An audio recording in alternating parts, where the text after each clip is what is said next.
Kwa hiyo Mtume sallallahu alaihi wasallam akaifanya ibada yake hiyo kwa umakini kabisa, na makusudio makuu ya tawafu si watu kwamba wanatufu tu wamenyamaza kimya.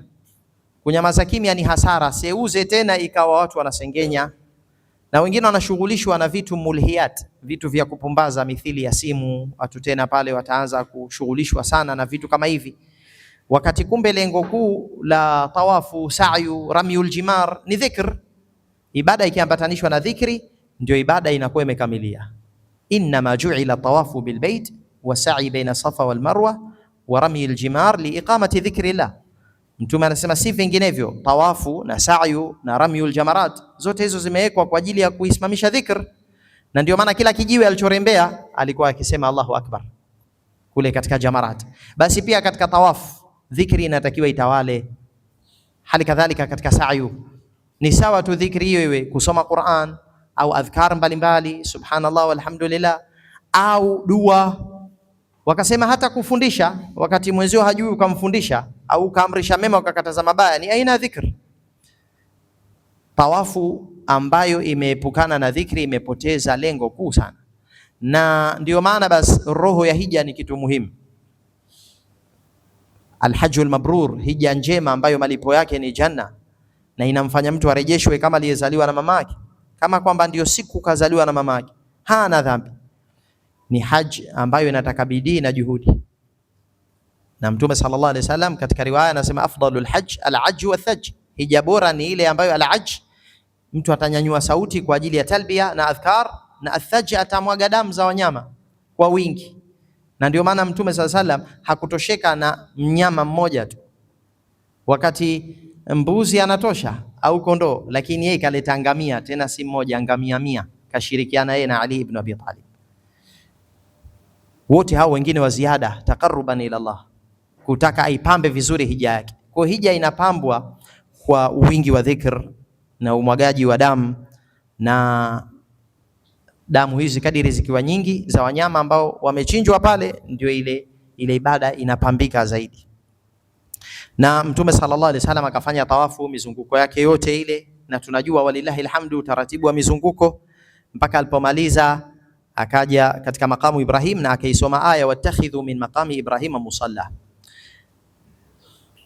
na ifanyeni sehemu ambayo kasimama Ibrahim iwe ni nini? Musalla. Akaiweka mbele yake makamu Ibrahim iwe baina yake na Al-Kaaba, ili asali raka mbili hizi ambazo ziko baada tawaf, na ni muhimu sana muislamu kusali, kwa sababu baadhi ya maulama wameziwajibisha hizi, wameona kuwa ni lazima mtu azifanye raka mbili hizi, na kwamba asipozisali mtu ataingia makosani, ingawaje kauli yenye nguvu ni sunna, lakini wako waliwajibisha kwa sababu ya hii amri, wattakhidhu min maqami Ibrahima musalla. Na raka zinasaliwa fupi. Raka ya mwanzo alisali akasoma baada al-Fatiha qul ya ayyuhal kafirun, na ya pili baada al-Fatiha akasoma qul huwallahu ahad. Sura zote mbili za tauhid, sura zote mbili za al-Ikhlas, na hapo ndo tunapoona kwamba shina la hija na msingi wake mkuu ni tauhidi na ikhlas. Na wanasema maulama aliisoma aya hii, huu ni ukumbusho na faida wa wale masahaba, kama kwamba anawaambia nayafanya haya imtithalan li amrillah, kwa kutekeleza amri ya Allah azza wa jalla, kwa sababu Allah ameniamuru mimi ndo nafanya hivi. Ndo anahitaji hiyo aya atukumbushe kwamba tuwe na mazoea tunapofanya ibada, kujenga hisia na kupitisha nyoyoni kwamba ninafanya hili imtithalan li amrillah, sifanyi kama ni ada. Siyam, hajj hazitakiwi zifanywe kama ni ada. Kwa hiyo ameitaja hiyo aya, wanasema maulama kwamba akumbushe kwamba nafanya hili imtithalan li amrillah, kama alivyoisoma aya inna safa wal marwa min sha'airillah, alipokuwa anapanda mlima wa Safa kuanza sa'yu, wanasema kwa kukumbusha kwamba nafanya hili imtithalan li amrillah, kuitekeleza amri ya Allah azza wa jalla, sio ada, sio kwa utashi wangu tu.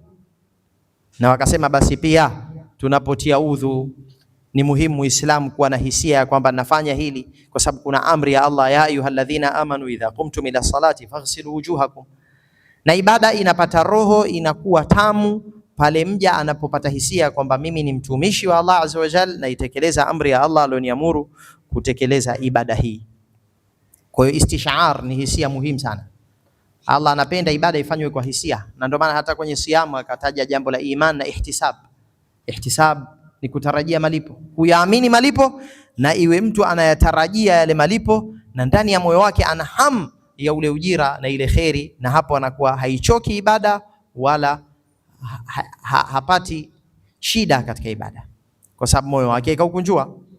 Raka mbili hizi kazisali nyepesi Mtume sallallahu alaihi wasallam, ambazo ni raka mbili za baada ya tawaf, ili awape fursa wengine. Na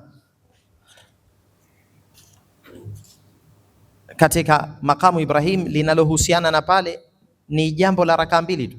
Baada ya tawaf Mtume sallallahu alaihi wasallam alienda kusali raka mbili katika usawa ambao, au katika mahala ambapo itakuwa makamu Ibrahim iko mbele yake, na mbele ya makamu kutakuja, yani itakuwepo al-Kaaba. Lakini hakufanya mengine pale katika makamu, hakusita pale, labda akaomba dua, akafanya mambo kadha wa kadha, kwa sababu kwanza jambo hilo linasababisha msongamano. Na hata hiyo makamu Ibrahim haitakiwi tena mtu anasali karibu sana na makamu, mahala ambapo watu wanahitaji katika mzunguko wa tawaf, akasababisha zahma pale. Mambo kama haya kwa kweli anataka umakini, mpaka Sheikh Ibn Uthaymeen rahmatullahi alayhi akasema baadhi ya mahujaji wakiyakosa mambo kama haya wanaona kama kuna upungufu katika ibada zao, lakini kumbe ndio ibada inavyowataka wafanye hivyo. Halafu akasema neno kubwa labda litatufaa sisi na walimwengu tunaosimamia haya mafunzo, akasema hili linasababishwa na taksirul ulama, mapungufu wanayoyafanya maulama katika kutoa mafunzo. Akasema hivi, wa illa famin almumkini an yu'ta haula'i alhujjaj manasik ilmu almanasik min biladihim tuwajjihuhum li tariqi sahih. Vinginevyo anasema kulikuwa kuna uwezekano mahujaji wapewe mafunzo ya ibada zao min biladihim, kutoka katika hiyo miji yao, tuwajjihuhum li tariqi sahih, mafunzo ambayo yatawaelekeza katika njia sahihi. Aliyasema haya alipokuwa akisherehesha hadithi hii ya Jabir. Maana yake kwamba anawakumbusha walimu mbalimbali na mashekhe wanaosimamia hizi ibada za hija, wawape mafunzo mahujaji wao, wasilete shida kule katika ibada ya haji, wasilete usumbufu. Leo tunaona mahujaji ambao wanakuja pale labda wameshikamana, yani kuna watu wametengeneza utadhani mabogi ya treni, wameshikamana msururu wa watu 30 na wanataka yani wafanye ibada yao kwa nguvu na fujo. Tunaona shida zinazopatikana. Kwa hiyo anatoa mafunzo kama haya kusudi tusisababishe zahma. Na kila mahala ambapo kama kuna sunna unapaswa kuitenda, lakini itakuwa kuna zahma, wala si jambo la faradhi kama vile kuibusu al-Hajarul Aswad, basi ni vyema kuepuka, na mtu atapata ujira zaidi kuliko yule aliyeenda akafanya vibiru na vishindo pale, kwa sababu huyu kaepusha zahma. Na ndio mafunzo, hata Umar ibn al-Khattab aliambiwa hivyo. Kwa hiyo hatupaswi kuingia katika mazingira ambayo tukateteresha amani zetu au za wengine. Mtume sallallahu alaihi wasallam alipomaliza raka mbili alirejea tena katika al-Hajarul Aswad kuigusa, lakini hakwenda kuibusu. Ina maana baada ya raka mbili ni vyema mtu aende aiguse al-Hajarul Aswad. Kwa mazingira yetu ya leo kuigusa ni tabu, kwa maana hiyo inashindikana kuitenda sunna hii. Na kila ambalo tutalifanya na ikawa mazingira yetu hayaturuhusu na kuna ugumu, ina maana haya tuyanuie kwa nyoyo zetu ili Allah atulipe. Lakini kuna mambo yanashindikana, pamoja na kwamba tutayataja ndio kwa sababu sifa hija ya Mtume sallallahu alaihi wasallam, lakini leo yanashindikana. Kwa mfano Mtume alipotoka pale kumaliza ibada yake ya umra, alienda sehemu inaitwa al-Abtah au inaitwa al-Muhassab. Imeitwa al-Abtah kwa sababu ni jangwa lililokuwa tambarare, au ni bonde ambalo kidogo lilikuwa tambarare. Al-Abtah limeitwa al-Abtah kwa sababu ya inbitah, liko tambarare. Na limeitwa al-Muhassab pia kwa jina jingine kwa sababu juu yake kuna changarawe ndogo ndogo. Al-Hasbani, zile changarawe ndogo ndogo. Pale ndio ilikuwa kambi ya Mtume sallallahu alaihi wasallam. Na ndio siku zote katumia pale mpaka mwezi 8 tena ndo akahirimia hija. Lakini baadhi ya maulama wanasema hili sadifia tu, ni wepesi kwake yeye, si kwamba ndio sunna tukakaa al-Muhassab. Sasa kuna mambo tutayataja kwa sababu yalikuwa ndio yamefanywa na Mtume sallallahu alaihi wasallam, na ndio mambo ambayo kayataja Jabir. Mengine yalifanyika kama ndio wepesi uliokuwa katika zama zile, na mengine ndio mafunzo hasa na ni sehemu ya manasik. Kwa hiyo Mtume sallallahu alaihi wasallam baada hapo akaelekea katika mlima wa Safa na akasema hiyo inna Safa wal Marwata min sha'airillah, kisha akasema abda'u bima bada Allahu bih, naanza na lile ambalo Allah ameanza nalo, yani Allah ametaja Safa kabla al-Marwa. Kwa mtume akaanza katika mlima wa Safa kuanza sa'yu yake hiyo, akapanda mlima ule, na wakati anauelekea ule mlima kuupanda ndo akasoma hicho kipande cha aya.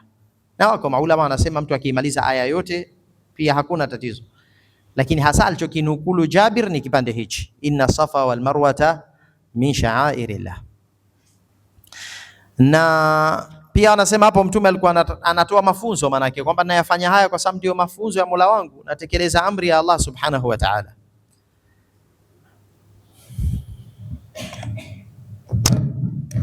Jazakallahu khairan.